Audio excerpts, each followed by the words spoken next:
Hi, you're listening to 91.1 The Avenue. My name is Ann. This is The Avenue's Mile of Music coverage.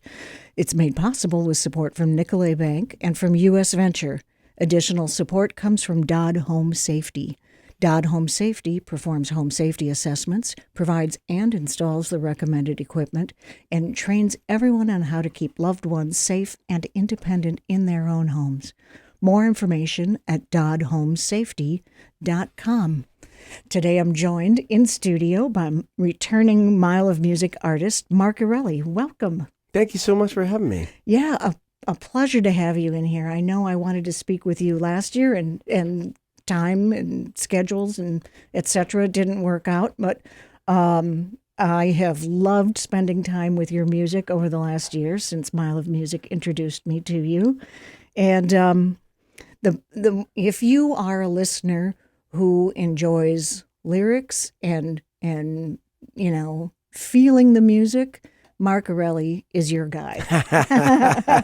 I hope people like to feel the music. I do too. To me, spending time with your songs is like having a really great visit with a good friend. Oh my gosh. It's fantastic. If you don't like, I have a hard time with surface small talk conversations that stay a little shallower.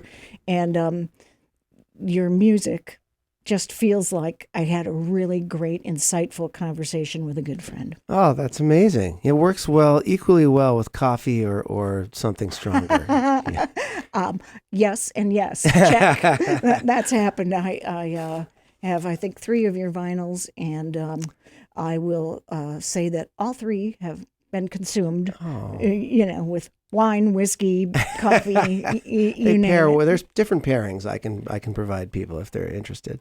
So I've heard you say that when people ask you what your influences are, it's a pretty easy answer. Yeah, that's also kind of the way that I know whether or not they've listened to my music or not. It's a common question, but yeah, the short answer and the kind of cagey answer is like it's everything's an influence. Everything that goes in comes out. With music, it's kind of like you are what you eat. With your diet, you are what you listen to. So there's things that I kind of stumble across that I'm really excited to find, and that ends up being part of your sound. And then there's stuff that I've loved for years that at different times, if I'm trying to, if I'm stuck and trying to write a certain kind of song, I'll be like, this is kind of reminiscent of Neil Young, and I'll kind of binge on Neil Young for a while, see if that kind of shakes anything loose, because you are what you listen to. Yeah, for sure. Well, people who listen, and we've got a couple of your songs in our playlist, will hear all of the traveling Wilburys in your influence. And at different times, but certainly a lot of Dylan and a lot of Petty. Yeah. So your latest album is Lay Your Darkness Down. And that album has kind of an interesting story behind it. You want to talk about that at all? Yeah, sure. I started this record. I didn't realize I was starting the record. At the time, I was just recording at home as a source of therapy and to try and regain some creative and personal agency after being diagnosed with the degenerative retinal disease in the fall of 2020. It's called retinitis pigmentosa. And it starts with night blindness, intense night blindness, or just very low vision in low light situations. It doesn't have to be night. The studio qualifies right now. And then loss of peripheral vision too. And then it kind of progresses unpredictably. So right now, or in 2020 when I was diagnosed, I kind of immediately went kind of catastrophic and thinking, oh my God, I'm going to lose my vision. How am I going to work? How am I going to get places? And at the time, my answer was like, I have to figure out how to make music at home that feels, like a normal record, like I have to figure out how to do this if I can't go anywhere. And that meant to me at the time, recording all the tracks and all the instruments by myself, kind of layering them on, as opposed to getting a band in a studio and hitting record. And I got to a point where I felt like when I started to listen back, I was hearing the song and hearing this moving kind of musical expression. I wasn't hearing like, oh, the snare doesn't sound right, or I wish I'd done a different reverb here. I started hearing the songs kind of speaking to me as they would hopefully, any kind of music fan. And that's when I knew I was onto something and decided that this was the way that the next record should be, which was a very different process for me than anything I'd really done before. And that's what turned into Lay Your Darkness Down. And like everything in life, a mixed blessing, right? It's a choice. The tragedy isn't a choice. And it's definitely that kind of diagnosis. Like, you can't sugarcoat it. It's not good. Yeah. And it affects both the way I work, and it also started affecting the art, what I was writing about. I think if it just affected how I was getting the gigs and what I could do, I probably wouldn't have talked about it very much. I would have kept it private. But it started to creep into the songs, and as much as I maybe didn't want to go out and talk about, a personal medical condition, I also didn't want people misinterpreting it and kind of reading into it, more than it was. So I just decided it was kind of best to be honest about it, and to be honest about it in the music.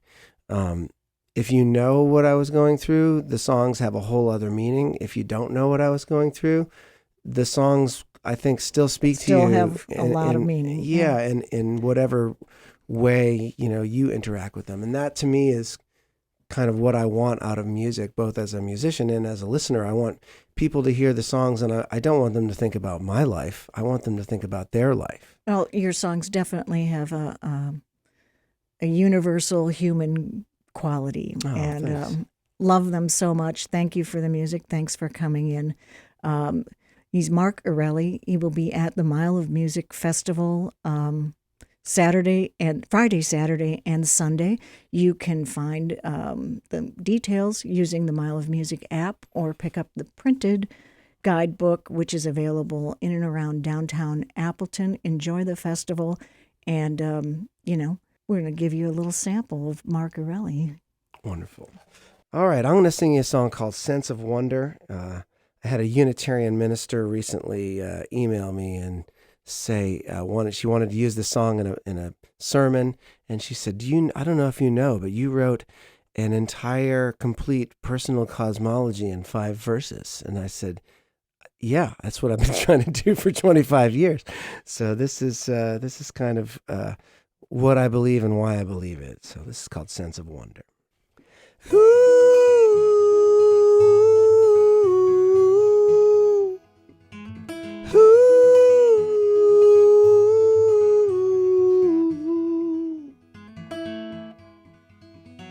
Giant squid and butterflies, creatures big and mighty, low and small.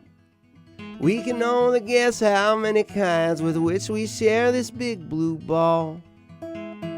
They say that we know less about the bottom of the ocean than we do about the surface of the moon. So if you ever lose your sense of wonder, honey, it'll be too soon. Every day a new frontier, the backyard was a jungle green and wild. But it gets harder to remember what came as second nature to a child. You know the names of all the roads, the lawn needs to be mowed, and there's work to pay the bills and make the rents. You might wake up one day and never wonder where your sense of wonder went.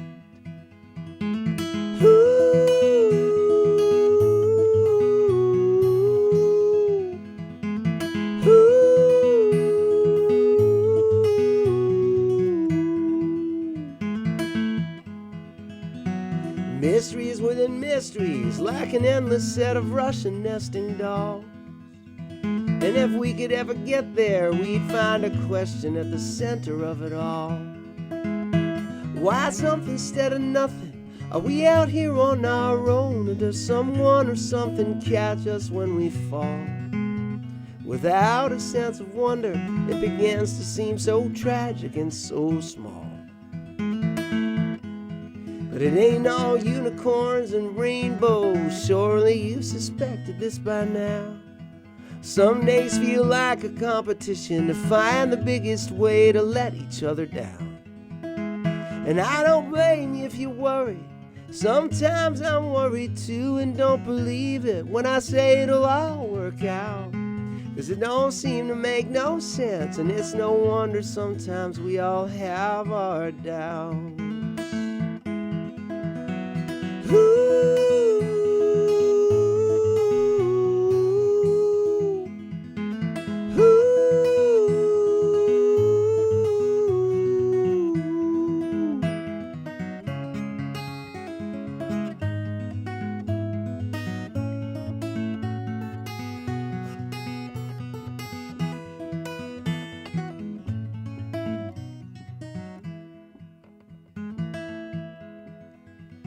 But we are made of stardust, electrons dancing to a cosmic reel.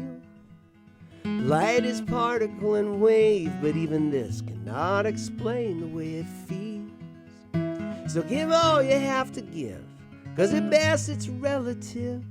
Love is how we pull each other through. Hold on to your sense of wonder. Keep yours for me and I'll keep mine for you. Never lose your sense of wonder, babe. Keep yours for me and I'll keep mine for you. Ooh.